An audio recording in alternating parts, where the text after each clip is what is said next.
Hey YouTube, welcome back to Universe X. Today I've got a couple of cool guests on the channel. They're kind of off screen right now. You got Amani on one side, you got Nick on the other side, and I made a promise. For some reason I put a really tiny light goal, but I noticed a lot of people had interest in my Red Mentor Nick's Vegeta list. You guys saw him at top tables. If you were at Gen Con, you might have seen him in the pictures of the top tables. We unfortunately had to face each other in round 6.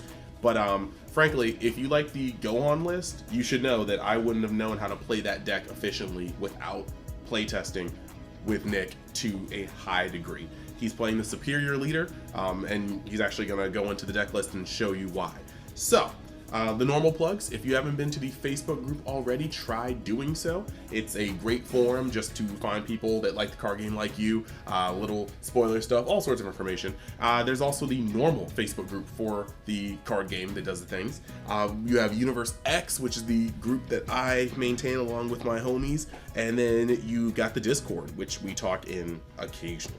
So, besides that, the last thing I just wanted to plug would be TCGMetalZ. We are going to be doing some promotions, so keep an eye out for that. I'm going to get my own little code word for some cash off per metal leader, and there's a lot of cooler metal leaders to come. So, I think right now we're going to cut a little bit, and I'm going to get Nick on the screen, and we are going to go into the deck profile. What's going on, Spencer subscribers? I heard y'all wanted it, and I'm here, tired as hell. So hi everybody, I'm here to make sure that as tired as he is, that he doesn't fumble on his words because he doesn't like the camera. And I'm here to ensure to all you Vegeta fanboys that you guys get the most hot Vegeta list that graced Gen Con this weekend. So. Bet. Alright, so I'm going to explain the leader just in case any random person comes through not specifically looking for it and doesn't really know what the leader does. When he attacks, draw a card, gain 5k. And then his Awaken skill, if you have 4 or less, you can untap 2, but if you have a Unison in play of a specific cost of 2, you can take down to 5 life and flip over and untap 2 as well. On the backside, when he swings, it draws a card and gives one of your red Unisons with a specific cost of 2 and no keyword skills double strike for the turn. And then his auto, one of the more important parts of the deck, Spirit Boost 1, when one of your Unison cards with a specific cost of 2, I'm sure you're getting the theme here, is attacked. You negate the attack and give your Unison 6k power for the turn. Now, to note, before we get too far, that 6k power, once it loses the first marker, it resets back to 15, so you gotta be a little careful about that. To start off, we'll start with the best card in the deck, Son Goku, the Divine Presence. This card is borderline unfair. It's really strong. So, it's Deflect Dual Attack, already really good stats. So, it's permanent. Can't be removed. It can't be removed from your battle area during your own turn. Only your own turn. So essentially when it comes down as deflecting barrier, just not actual barrier. Once per turn, when this card attacks, it gains 5k and finds a skills card and adds it to your hand. Now to summon it, I never pay 4 for this card, that's ultimate neg. Activate battle, 2 red if you have 3 more energy and 2 or more red battle cards in your combo area, you can just play him and he'll give any red card on your field 5k. So you can do it on himself, your leader, if you have a Unison out, whatever you want. Really good card. He's the crux of the entire deck. Secret rare, since it's just there, it's Kai. I wouldn't really consider any other secret rare if you don't have Kai. That's acceptable, but if you have access to Kai, play Kai. It's the best secret rare for this deck. We have 3 Violent Rays main. Violent Rage is super clutch. I'm considering putting it to 4. It's really strong in this format, like absurdly strong. Main 3, you can side the other one if you want, or main the 4th one like I'm thinking about. Up to you, but super strong. Next up is this Vegeta Spirit Mentor. This card was okay. It got me out of a couple spots here and there, but it didn't really do too much. What he does is when he's played, you can play 1 Super Saiyan Kaba Spirit Resonance, which is the Kaba from the starter deck, from your deck onto your battlefield with 3 markers, and if you don't, you can just hit one of your opponent's battle cards with minus 30 barrier, which is really good if you run into like Invoker or whatever, but you really only use it to grab the Unison from the deck if you don't find your other Unisons. He's got a second ability while he's in rest mode for Spirit Boost 1. That'll give your leader 5k when it's attacked, only once, and you have to activate it on attack. It's only when it's attacked, so you can't just do it in the combo phase. He was pretty cool. He's not too necessary, but he was neat. Next up, 2 Champas. The deck just gets in there pretty early. You don't want to go to late game. You can if you want, But if you can finish it, finish it. 2 Chompos. I play 4 Challengers. I just play 4 of the 18 because she's Bae. What she does... I was just about to be like, yo, I see no 17s. Is it because she's a waifu? Because she's Bae? I'm like... Absolutely. If you haven't already seen the Gohan video, you should. If you have, you should know what the Challengers do. But if you don't know, if you combo this card while there's only a skillless in your combo area, draw a card. And next up, we'll just grab the skills's while we're talking about it. I play 5 of them. 1 Piccolo and 4 Goku. It doesn't matter which ones you play, honestly. These are the ones I had foil. Foil is always better.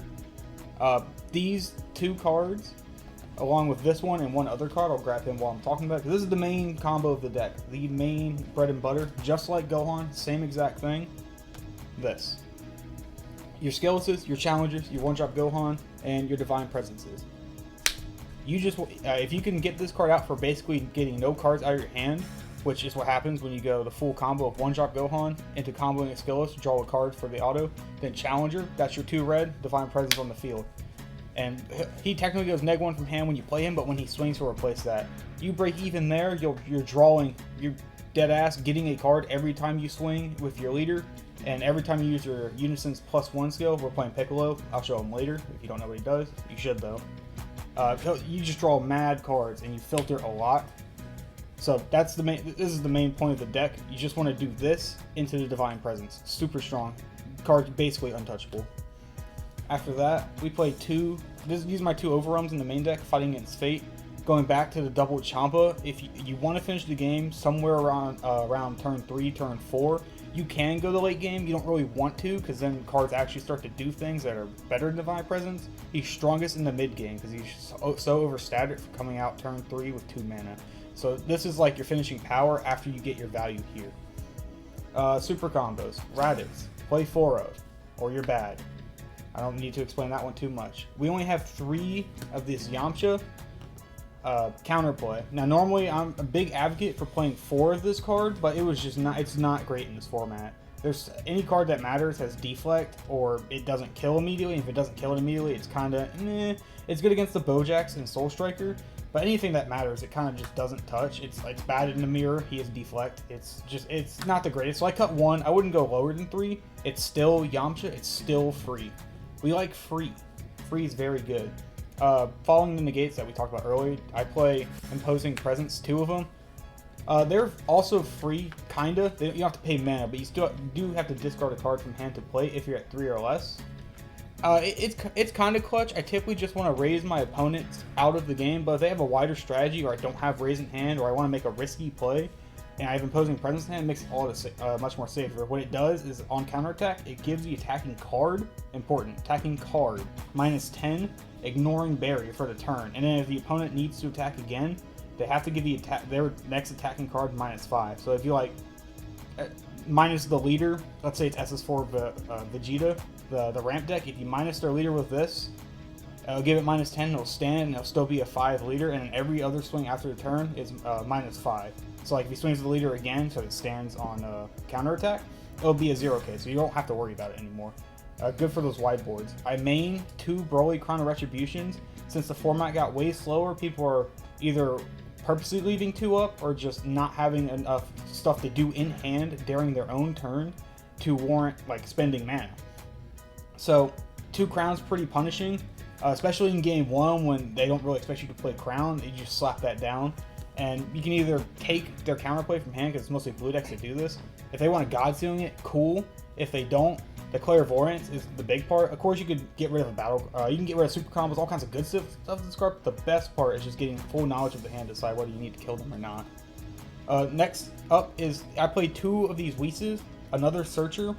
What you really want to do early game is just spam out a bunch of Searchers to find these cards by your turn 3, since they can only be played when you have 3 energy. So you have 3 turns to find them, and then do all of this shenanigans where you stop minusing cards from hand and you start swinging for mad pressure.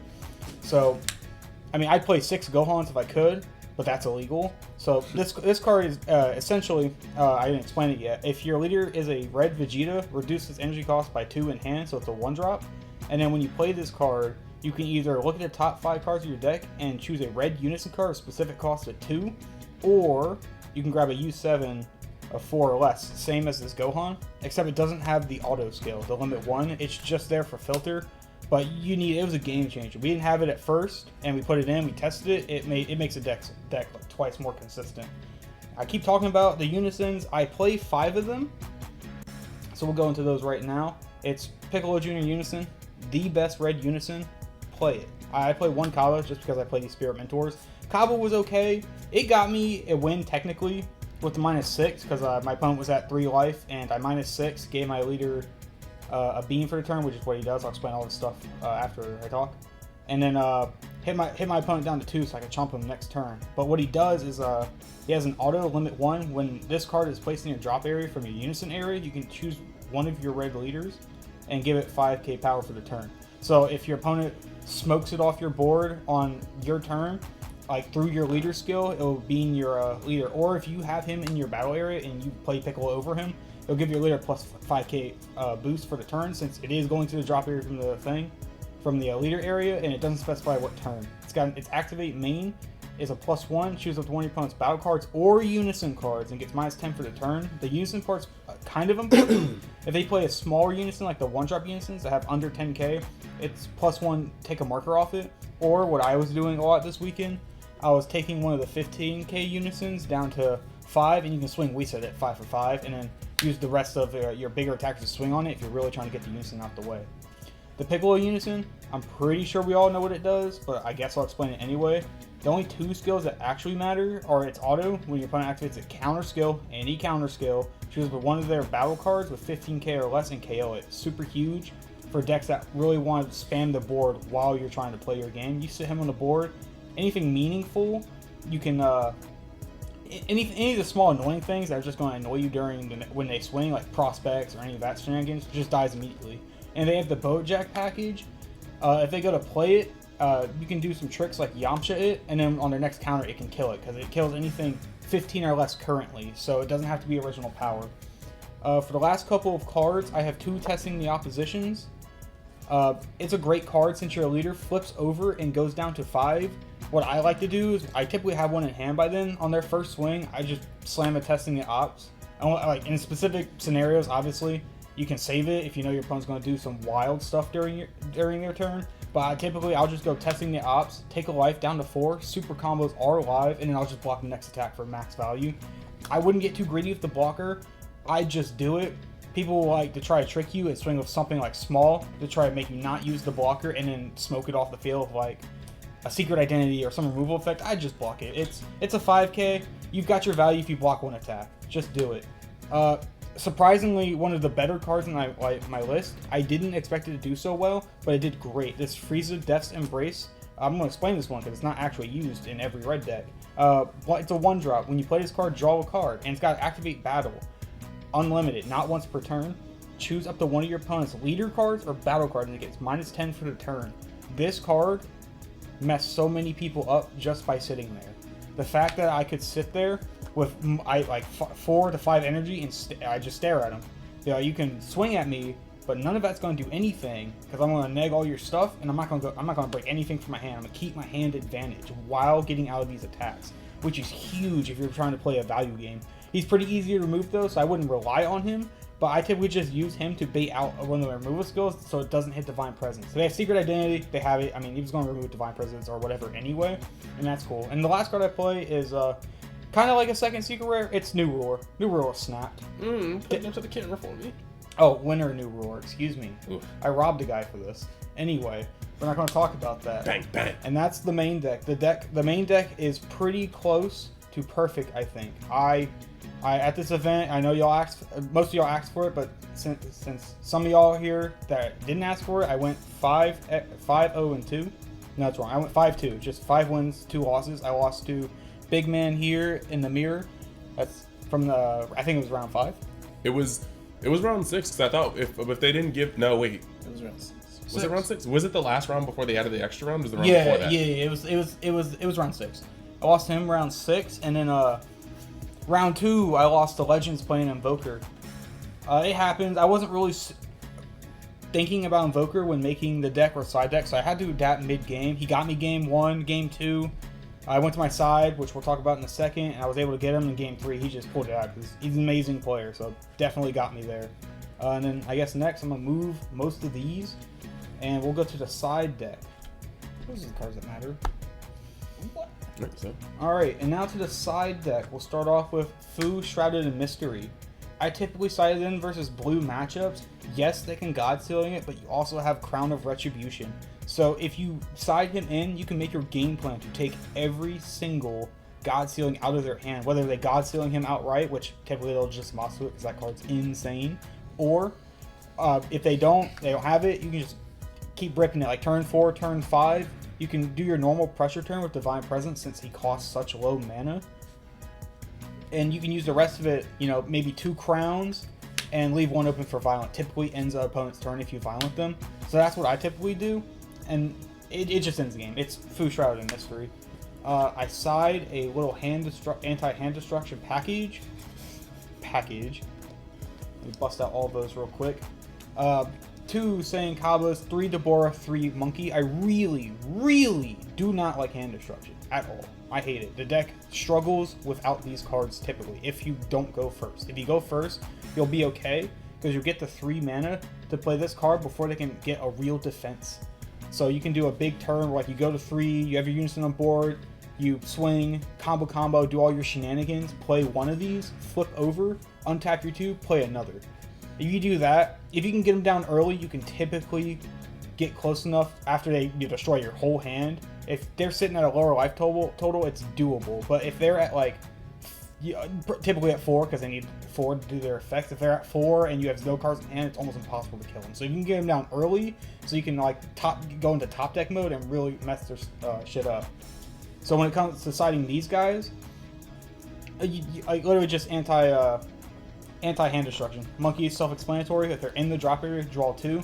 Your stuff's going to go to drop area, guaranteed, without a doubt. Deborah's, we all should know the almighty dab. I was dabbing on kids all day.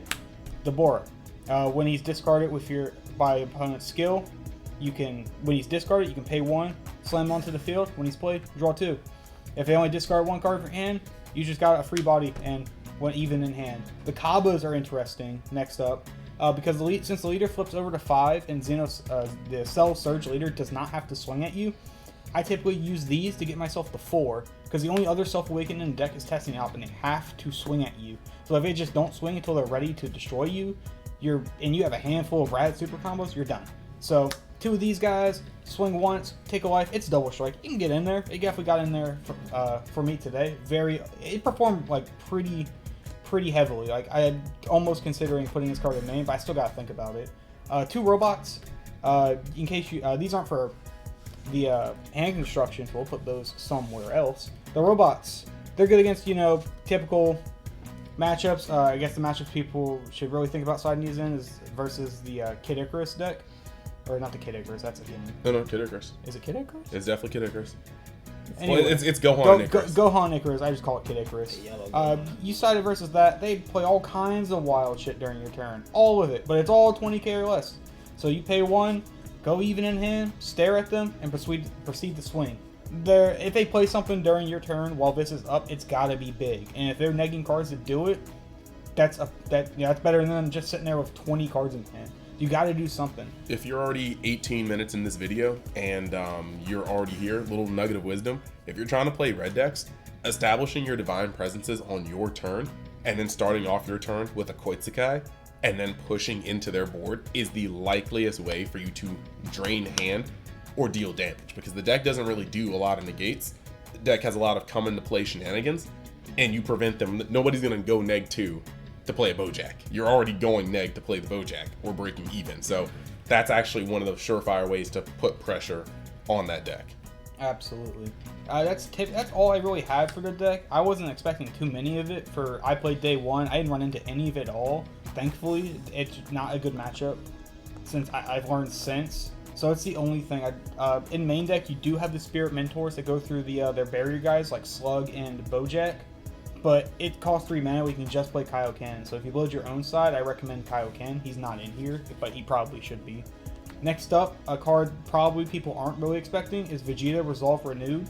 Counterplay. If the battle card being played is 15k power or less, it's placed in your owner's drop area instead. You see it's a 3-drop, but it's permanent. If you have 3 or more energy, reduce this card's cost by 2 in your hand. So it's a 1-drop. It's got an activate main, but it only matters for your leaders of Vegeta, so we're not going to worry about it. His main purpose was Oceanus Floodgate. Now typically with this deck, since we main 2 crown and we side the other, I'm getting to those, total of 4 crowns.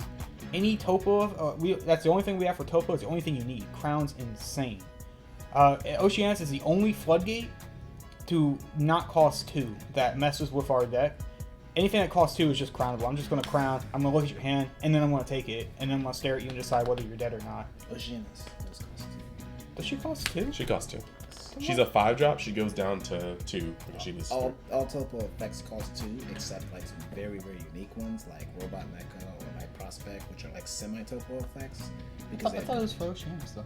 It's for all topo effects, but Oceanus in particular costs 2, as you mentioned. Ironically, this changes nothing about the application of this card. No, it stops pretty much every effect that's like topo. Huh. Well, I trolled. Okay. It's like playing like 6 crowns because you really don't like topo. So like you can just leave it open and you play topos on before and be like, yeah, he didn't have topo. He didn't start turning off with topo. I got his ass now. And you swing, you just tap 1, bang, didn't come into play. Now, Also, good job tapping 2. My turn. Swing, swing, swing, swing. Do all that. We got the other 2 crowns. There's only the other 2 cards in the side. 15 total. 4 crowns. I personally like 4 crowns. This is definitely the format for 4 crowns. All of these slow mid-range decks, leaving 2 open for, their floodgates, their Bojack, the Buster combos. Blue constantly has a bunch of energy. There's some ramp decks that will more than likely have at least 2 open, if not 7. and of course Zamasu. And of course Zamasu. Zamasu is the biggest reason. You don't typically need a Unison to play the deck. The Unison is very nice though, and we would like it. So this is the most convenient way to deal with Zamasu. To have in your main deck, and it's also just generically a really solid card. That's why we play 4 of it. Alright, I think that's it. I'm out of cards. Well, I hope you guys liked the video.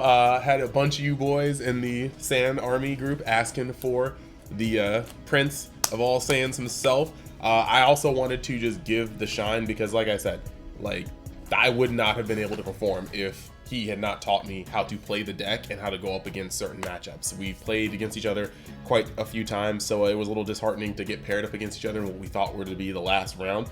But he knows how the deck works in and out, and if you are looking to play starter Vegeta, this is the place, not just to start, this is actually the deck list that you take and try to perfect your play style, because the deck is already solid as it is. He's tested it up against plenty of things with the help of Amani, with the help of people in the Discord. I think it's mostly been Amani, but shout out to the people in the Discord, dog.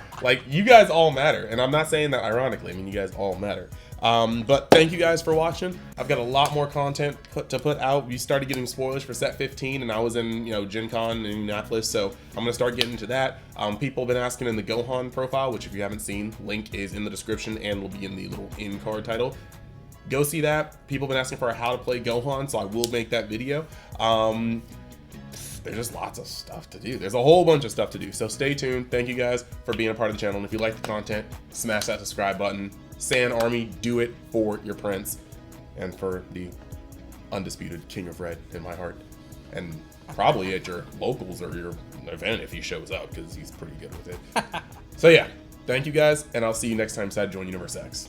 Later.